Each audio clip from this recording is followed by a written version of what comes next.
The transport ship descended through the thick clouds of Kylix Prime, and Quan Ho pressed his face against the cold window. Outside, everything was white and frozen. Nothing moved. Nothing seemed alive. The temperature reading on the glass showed -120 degrees Celsius. Quan Ho had studied this number many times before arrival, but seeing it in reality was different. It was like looking at death itself. Beside him, Ji-woo checked the thermal suits one more time. She was careful, methodical, exactly like she was during medical training. Her fingers moved across each suit, testing the seals, making sure nothing would break in the cold. She did not speak much, but when she did, people listened. "All good," she said finally, her voice quiet but confident. "They will hold. We will survive." Min-soo laughed from the back of the transport, a nervous sound. He was the team's mechanic, always fixing things, always finding solutions to problems. But right now, looking at the frozen world below, even he seemed unsure. "We will survive if we are smart," he said. "The others, I do not know about them." The transport landed hard on the ice. The wind outside screamed against the metal hull like something angry and hungry. Quan Ho stood up and looked at his team. Teo, their scout, was already checking equipment. Hae-won, the strategist, was quiet, observing everything. And Nari, the physicist, was calculating something on a small device, her mind always working on problems and numbers. These 5 people were humanity's hope in this trial.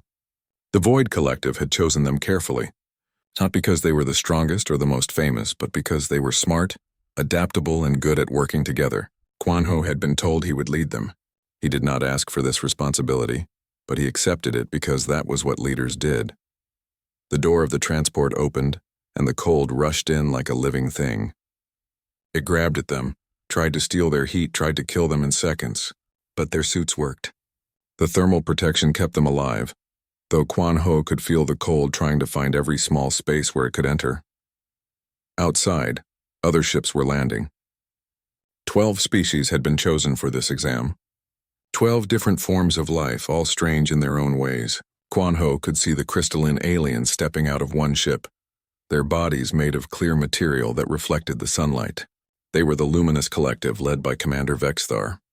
He had read about them before coming here. They were extremely advanced, but they needed stable temperatures to survive. Kylix Prime was not stable. Another ship opened and liquid forms poured out like water. These were Jarila's people, the Fluid Dominion. They were beautiful in a strange way, but Quan Ho could already see them beginning to freeze.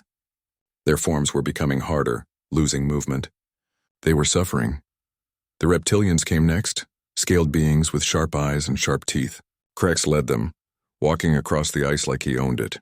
He looked at the humans with something that might have been interest or might have been hunger. Quan Ho could not tell. An alien voice came through the communication devices everyone wore. It was Overseer Talus, the neutral administrator. "Welcome to the Frozen Hell exam. You have received identical equipment. 1 universal shelter framework, basic thermal suits, emergency rations for 30 days, and basic tools. The exam begins now. Your goal is survival. Rescue will come in 30 days, but only if you are still alive. You may work together or compete. That choice is yours." The transmission ended. Quan Ho looked at his team. They looked back at him, waiting. He took a breath, cold air filling his lungs, and it hurt. But pain meant he was alive. "We build shelter first," he said. "Find a location protected from the wind. Then we understand what we have and what we need." Yes, they nodded. This was why they had trained for months. This was why they had studied cold survival, emergency engineering, medical response, and resource management. Now it was time to use everything they knew. The humans moved as a unit. Teo scouted ahead, finding a place where large rocks created a barrier against the wind. Min-soo and Nari studied the shelter framework, understanding how it worked. Ji-woo checked everyone's suits again, making sure no one was showing early signs of frostbite.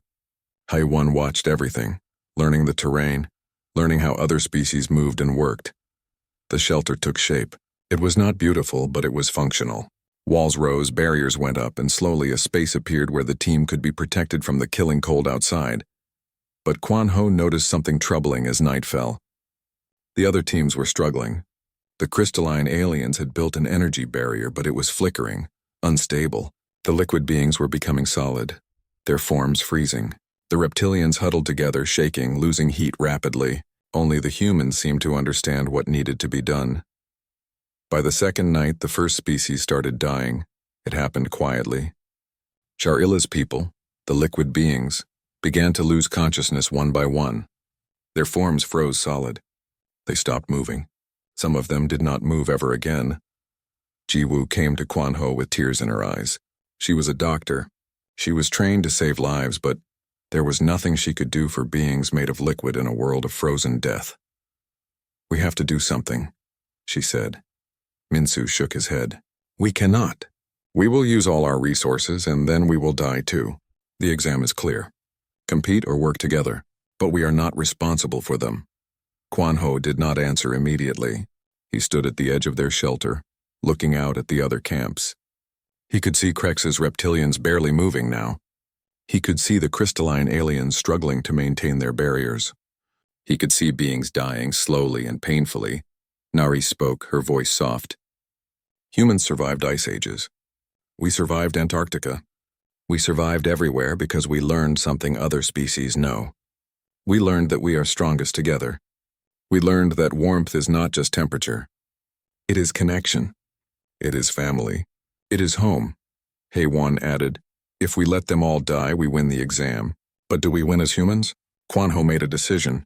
It might be wrong. It might kill them all. But it would be human. "We invite them," he said. "Anyone who wants warmth, who wants to live, can come to our shelter. We share what we have. We build something together. This is what humans do." The wind screamed outside and the temperature dropped further. But inside the shelter, Kwanho's team began preparing space for others. They did not know if anyone would come. They did not know if this decision would save anyone or doom everyone. But they had made their choice, and they would live or die by it. The night was long, and Kylix Prime was cold, and the frozen hell exam had truly begun. The first being to arrive at the human shelter was Jarilla. She came alone in the darkness, her form barely moving, almost completely frozen. Jiwoo heard the sound outside and rushed to help. She found the alien woman on the ground, her body hard like ice, her consciousness fading fast. "Help me," Kwanho called to Minsu and Teo. Together they carried Jarilla inside very carefully. Jiwoo had already begun preparing the shelter's warmest area, spreading thermal blankets and creating a space near where their body heat could reach her. "Do not warm her too fast," Nari warned. They had studied this in training. If you warm frozen beings too quickly, their bodies will break inside. The damage will be worse than the cold, so they worked slowly. They wrapped Jarilla in thermal blankets. They brought water, heated carefully, and let it warm the air around her. They checked her temperature constantly, and they waited. Slowly, very slowly, Jarilla began to move. Her frozen form became softer. Her eyes opened, confused and frightened. She tried to speak, but only strange liquid sounds came out. "You are safe," Jiwoo said gently, though she did not know if Jarilla understood. "You are in our shelter. We are humans. We brought you inside from the cold." Over the next hours, more beings came. Other liquid aliens from Jarilla's people arrived, frozen and desperate. Then some of Krex's reptilians came, moving slowly, their scales dull and their eyes half closed. They did not speak much, but their body language showed they were suffering. Krex came last, and he came with anger in his eyes. He was a warrior, born in a harsh world, taught to be strong and independent. The idea that he needed help from these soft, weak humans seemed to offend him deeply. "I do not need human protection," he said, his voice like rocks grinding together. Kwanho did not argue with him. He simply pointed to a warm area. "Fine, but if you choose to stay, you follow our rules. We are all family here now. We protect each other. We work together. This is not weakness. This is strength." Krex looked like he wanted to argue more, but his body was shaking from cold. He needed warmth, and the humans had it. Slowly, he moved to the area Kwanho had shown him. By morning, the human shelter held 23 beings from 5 different species. It was crowded. It was loud. It was chaos. But everyone was alive. Minsu and Kwanho worked on making the shelter bigger, redesigning the walls and the heat distribution system. They realized something important. Regular ice was actually a good insulator. It kept heat inside better than many other materials. Using ice blocks, they built walls that trapped heat and kept the killing cold outside. "Humans are smart," Haewon said, watching them work. "We have no fur, no scales, no hard shells. We cannot move as fast as many species. But we can think. We can solve problems.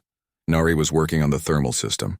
She created diagrams showing how heat from human bodies could be used efficiently. She explained to the others how temperature worked, how energy moved, how they could use simple physics to stay alive.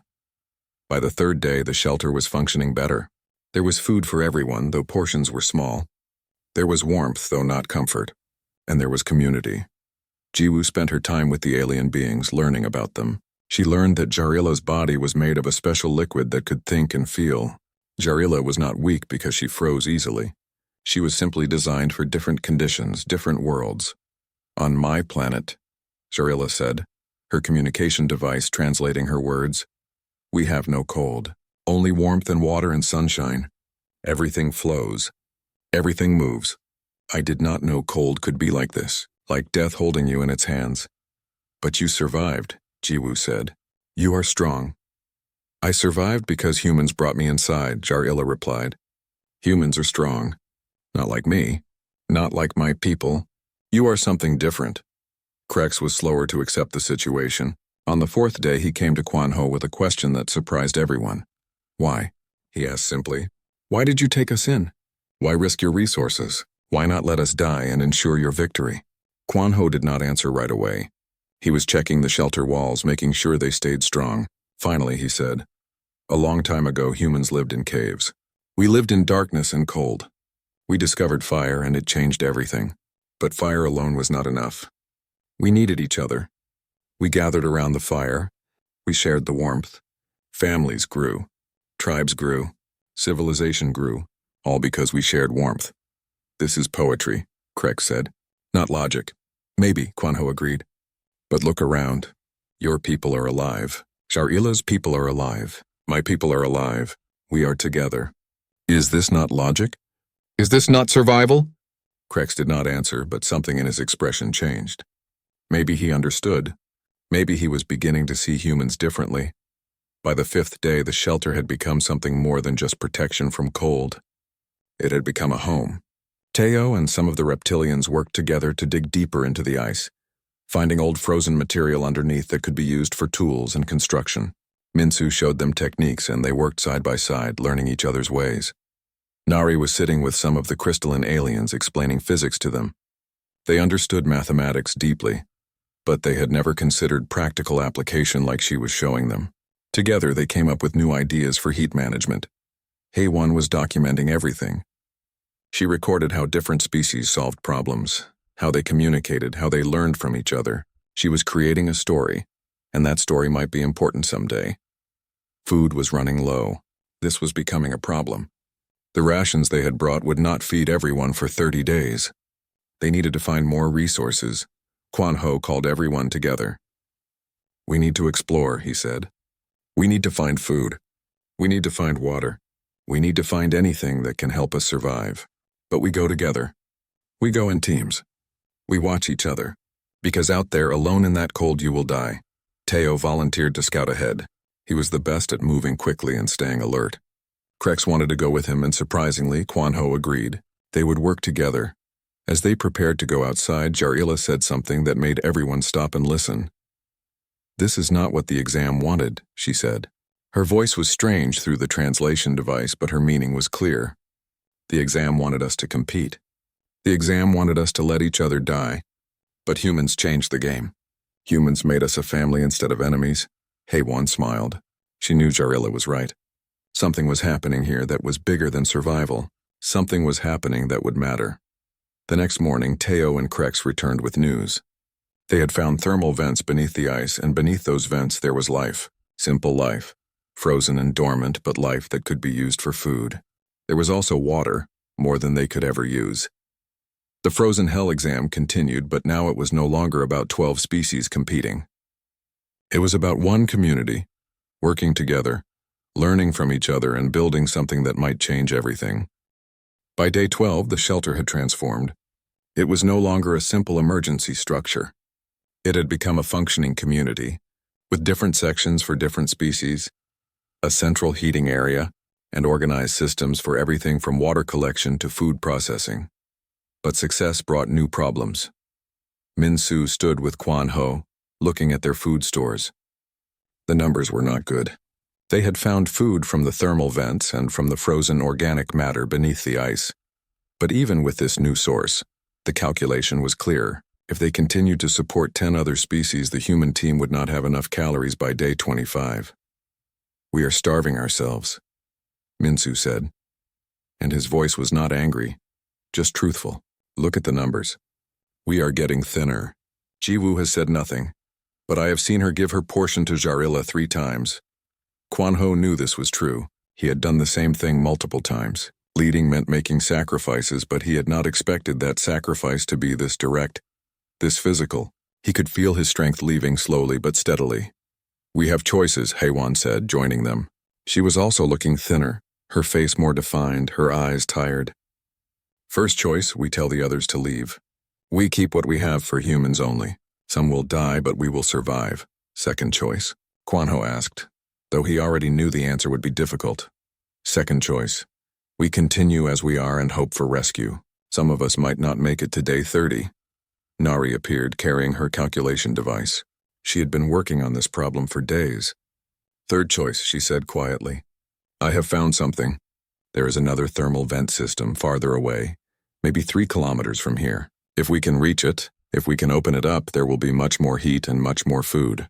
But the journey will be dangerous, and we would need to use resources we do not have yet." "How dangerous?" Kwan Ho asked. "Extremely," Nari said. "The cold is worst in the spaces between shelter and vents. The wind is strongest there. And we would be going farther than Teo and Krex did. We would be going into unexplored territory." Minsu made a sound that might have been a laugh, but it was bitter. "So we either abandon our people or we slowly starve together, or we send people on a mission that might kill them to save everyone." "Those are our options?" "Yes," Nari said simply. "Those are our options." Kwan Ho thought about this problem the way he had learned to think about problems. He looked for the place where all solutions met, where multiple paths could work together, and then something occurred to him. "We do not send one team," he said. "We send everyone who is strong enough. We make it collective labor, not a dangerous mission for the few. Every species contributes what they can." Krex, who had been listening from nearby, came forward. "Humans always think like this. Impossible problems become group projects. I have noticed this about you. Is it wrong?" Kwan Ho asked. "No," Krex said. "It is just different. My people solve problems with strength and competition. Your people solve problems with connection and cooperation. We will try your way." So they organized the expedition. Teo would scout as always. But now Krex's strongest reptilians would go with him, helping carry materials and tools. Nari would direct them, using her understanding of physics to find the best path. Minsu would lead the construction team, building what was needed to tap the thermal vents safely. But Kwan Ho made a rule. No one went alone. Every human worked with at least one alien. Every alien worked with at least one human. And everyone knew that if something went wrong, everyone stopped and everyone returned together to the shelter. The expedition took 4 days to reach the new thermal vents. It was dangerous. The cold was worse than anyone expected. The wind tried constantly to push them over and take their warmth away. 2 of Krex's people showed signs of dangerous cold injury, and they had to return to the shelter early, supported by humans and other aliens. But they found the vents. What they found was more than just heat and food. They found hope. The new vents created a space where the temperature was actually bearable. There was food growing there, strange ice-based organisms that could be eaten. There was water. There was the raw material of survival. "We can create a second shelter here," Nari explained. "Not as large as the first, but functional. We can use this place for food collection and processing. We can expand this operation." On the 5th day of the expedition, something happened that changed everything. One of Krex's warriors, a being named Scar, was injured while helping to open up the vent system. A piece of ice fell and it struck his leg badly. He was bleeding, and in the extreme cold, even this small injury could become life-threatening. Jiwoo was not present. She was back at the shelter, but Teo had basic medical training, and he began to work on Scar's injury, trying to stop the bleeding and prevent infection. "It was not enough. We need Jiwoo," Teo said. "We need to go back. If we go back now, we lose everything," one of the reptilians said. "We abandon the work." Scar will die or we all go back and starve together. Quan Ho made the decision without hesitation. We go back. Scar lives. The work continues another day. No being dies when we can prevent it. The return journey was hard on everyone, but especially on Scar. He was in pain, fighting consciousness, fighting the cold that wanted to claim him. But when they reached the shelter, Jiwoo was ready. She had been told by radio what was happening.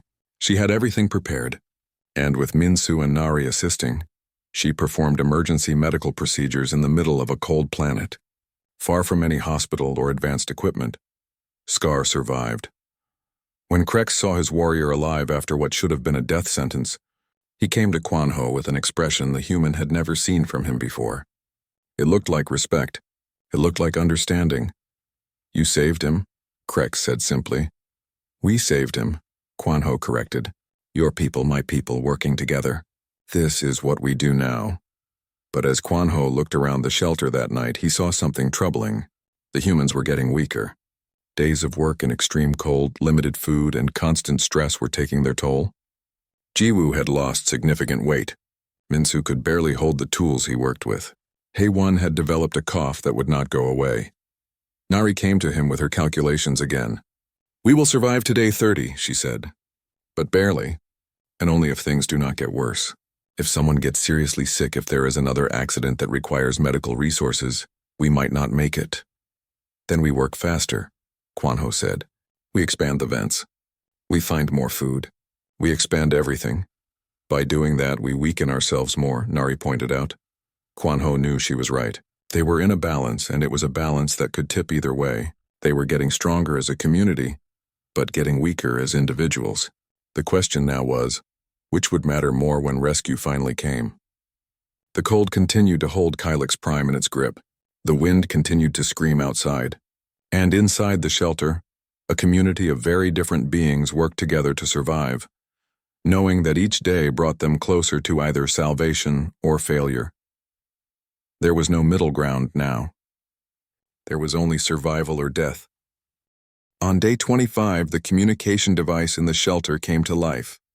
Quan Ho and the others were resting when they heard the voice of Overseer Talus. Attention all examination teams.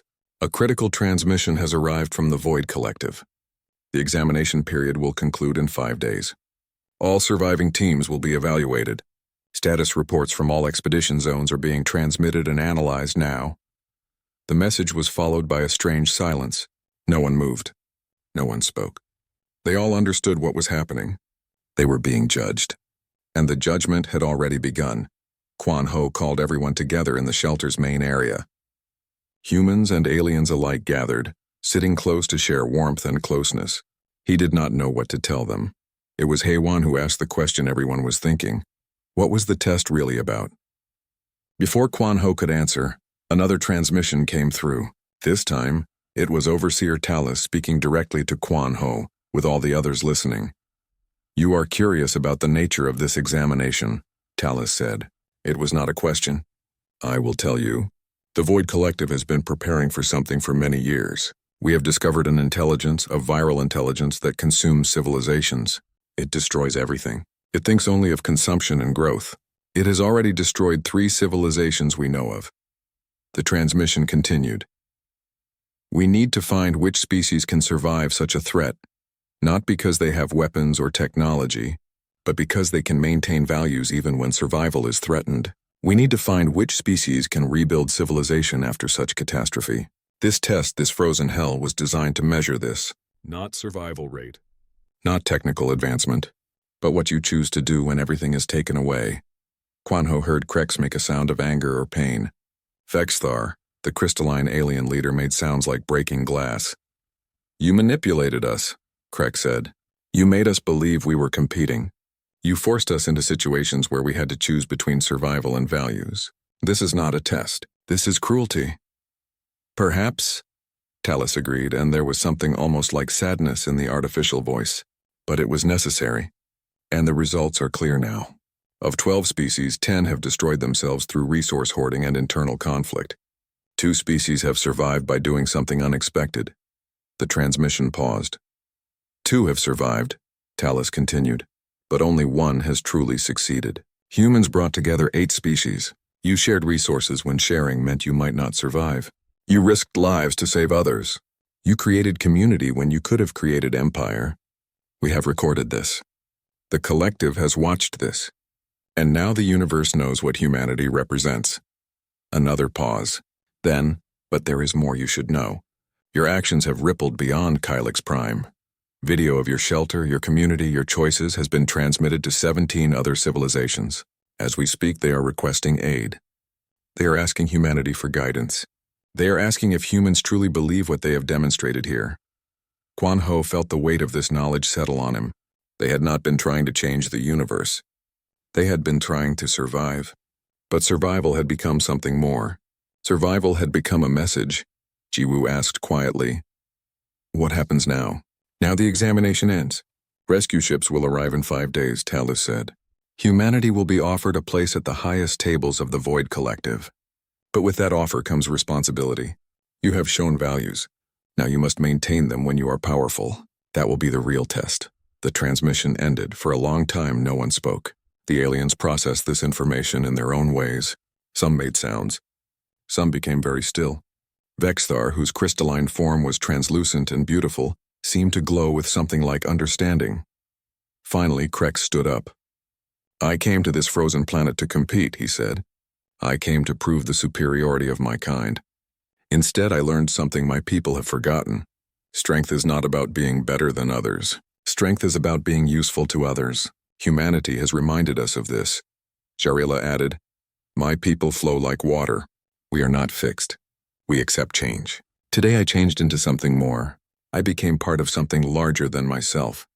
This is what humans taught me. This will change my world." Over the next 5 days, the community continued to function, but the mood was different. They were not just surviving anymore. They were preparing for what came after survival. Quan Ho had conversations with each of his team members. Minsu said, "I was wrong to doubt. We did the right thing, and the right thing led to rightness. This is simple but true." Nari said, "I calculated survival percentages, but I did not calculate community strength. I understand now that there are numbers you cannot measure. There are values beyond mathematics." Teo said, "I would have run away from many things before this. Now I know that running towards something difficult together with others is what courage actually means." Heywan said, "I was documenting a survival story, but I was documenting a transformation story. We did not just survive. We became something different." "All of us did." Jiwoo simply said, "I healed bodies, but humans healed something larger today. We healed the understanding that the universe can be cruel, but we can still choose kindness. That is the greatest healing of all." Quan Ho looked at his team and his eyes became wet. They were thin, tired, marked by cold and struggle, but they were also more than they had been before. They were no longer just 5 humans trying to survive. They were 5 humans who had changed something fundamental about how the universe worked. On day 29, exactly 1 day before rescue, something unexpected happened. The other surviving alien teams from the camps that had not cooperated with the humans sent a transmission. There were only a few of them left alive, and they were requesting help. Quan Ho did not hesitate.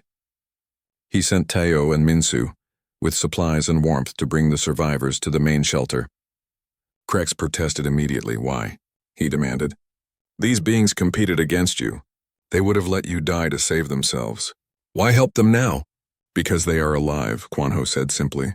"Because they are cold. Because we have warmth to share. Because humans do not keep score of who deserves help." The survivors were brought in. There were not many, 11 beings from 3 different species who had managed to survive through luck and minimal competition. They came into the shelter and experienced warmth for the first time in nearly a month. They also experienced something else: forgiveness. No one blamed them for competing. No one asked why they had not cooperated from the beginning. They were simply welcomed as part of the community. That night, Haiwan whispered to Quan Ho, "You know they will write about this moment, yes? They will write about humans who chose to help their competitors at the final moment." "Maybe," Quan Ho said, "but I did not do it to be written about. I did it because it was the human thing to do." "That is exactly why it will be written about," Haiwan replied. On day 30, rescue ships arrived. But now the question was different. The humans no longer asked if they would survive. They asked what kind of civilization they wanted to build with their survival. The Void Collective had given them an answer. They were being asked to become architects of values. They were being asked to teach the universe what humanity already knew, that the greatest strength was not conquest or technology or power.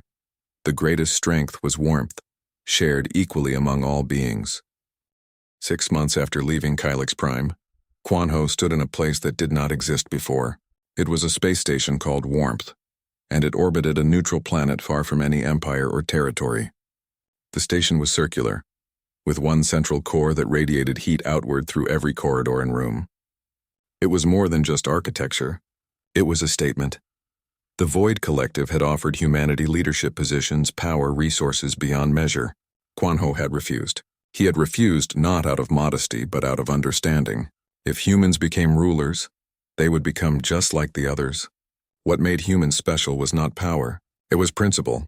So instead, Quan Ho had proposed something different. He had proposed that leadership would rotate, that no single species would hold power for more than 1 year, that every decision would require agreement from many different viewpoints, that the central principle of everything would be, what is good for the weakest among us. The Void Collective had agreed. They did not fully understand why. They did not fully believe humans were right. But they believed humans believed it, and that was enough. Now, as Quan Ho walked through the station, he saw species he had never heard of working together. He saw crystalline aliens teaching reptilians about mathematics. He saw liquid beings from a dozen different worlds helping to construct new sections of the station. He saw humans working in every department, not as rulers but as teachers, as students, as partners. Jiwoo had created a medical and cultural exchange program. Beings from 32 different species came to study with her, learning not just human medicine but human compassion.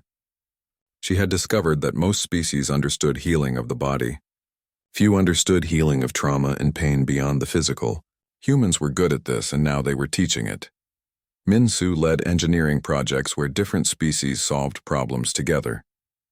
They had learned that every species had strengths others did not have.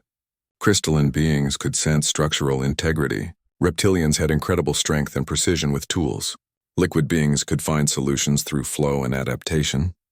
And humans could imagine things that did not exist yet and make them real through persistence and creativity. Nari had become something unexpected, a philosopher. She worked with the most advanced intelligences in the Void Collective, discussing the nature of consciousness, value, and meaning. She had written papers that were being read across 17 galaxies. Her main theme was always the same. Consciousness is not about how smart you are. It is about what you choose to do with your intelligence. Teo had become a diplomat. He traveled between civilizations, carrying messages, learning languages, building relationships. He had discovered he was good at understanding beings very different from himself. He had a gift for seeing the value in others even when they could not see it in themselves. Wan had become a historian. She was documenting everything, creating a record not just of the Frozen Hell exam but of this new era of cooperation. She believed that future generations needed to understand how this all began, what the choice had been, what the cost had been. But success brought new challenges. One day, a representative from a species called the Shalik requested a meeting with Quan Ho. The Shalik were ancient and powerful. They had technology that made the Void Collective look primitive. They had resources that could reshape star systems, and they wanted to know something specific. Was humanity really choosing cooperation, or was it a strategy to gain power? Quan Ho invited them to walk through the station with him. He showed them the medical facility where aliens were learning human compassion. He showed them the engineering projects where multiple species solved impossible problems together. He showed them the central thermal core that provided warmth to everyone equally, no matter how powerful they were or what resources they possessed. We choose cooperation, Quan Ho said simply, because in the Frozen Hell, humans learned that survival alone is not survival. It is slow death. True survival is connection. True strength is community. We chose this then. We choose it now, not because it benefits us more than weapons would, but because it is what makes us human. The Shalik representative was quiet for a long time. Finally it said, "This contradicts everything we know about power. Power should lead to hierarchy. Strength should lead to dominance, but you are saying it should lead to equality. This is difficult to understand. Yes, Quan Ho agreed. It is difficult.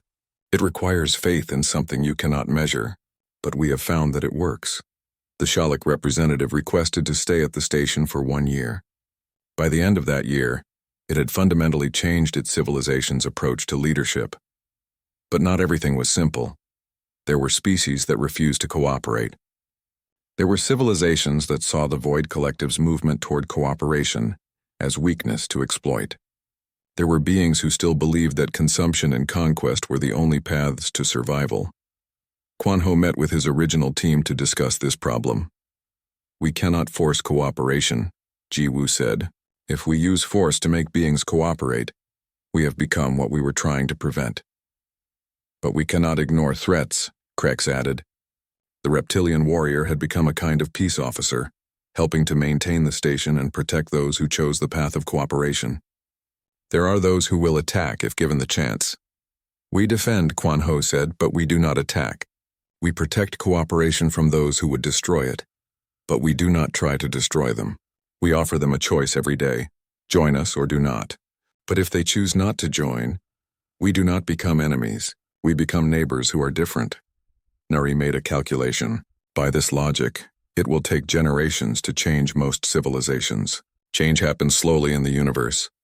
Then we have work to do, Heywan said, for many generations. Years passed. The station grew. It became not just a symbol, but a living proof that cooperation could work, that different beings could build something beautiful together. Quan Ho aged. His hair became white, his body moved more slowly, but his mind remained sharp and his belief remained strong. On his last day of leadership rotation, he stood in the central core of the station with his original team. We did this, Minsu said, looking around at the bustling corridors, at beings of different species working together, at warmth literally radiating outward to everyone equally. No, Quan Ho corrected gently. We started it, but thousands of beings finished it. That is how community works. One person plants the seed, but a community makes the forest. Teo said, when we were on Kylix Prime, I did not know we were changing history. I thought we were just trying to survive. That is the secret, Quan Ho replied. History is not made by people trying to make history. It is made by people trying to do the right thing in front of them. We did the right thing in the cold, and that rippled outward. That night, Quan Ho watched from the observation window as ships arrived at the station. 32 different species coming to exchange knowledge, to work together, to build toward a future no single civilization could build alone. Ji Woo joined him at the window. They had all aged together, carried the weight of this new civilization together, but they had also found peace in it. Do you think it will last? She asked. After we are gone, will they remember why they cooperate? Or will they forget? Quan Ho thought about this. He thought about the frozen hell on Kylix Prime, about choices made in desperation, about warmth shared when resources were scarce. He thought about how humans had learned in caves around fires to build civilization not on conquest but on connection. It will last, he said finally, as long as someone tells the story. As long as someone remembers that in the frozen hell, humans built warmth. And in building warmth, we learned what we truly were. We learned that we are strongest when others are strong. We are alive when others are alive. We are alive when we share the warmth equally among all beings. The observation window showed the station growing, changing, becoming something more than anyone had planned.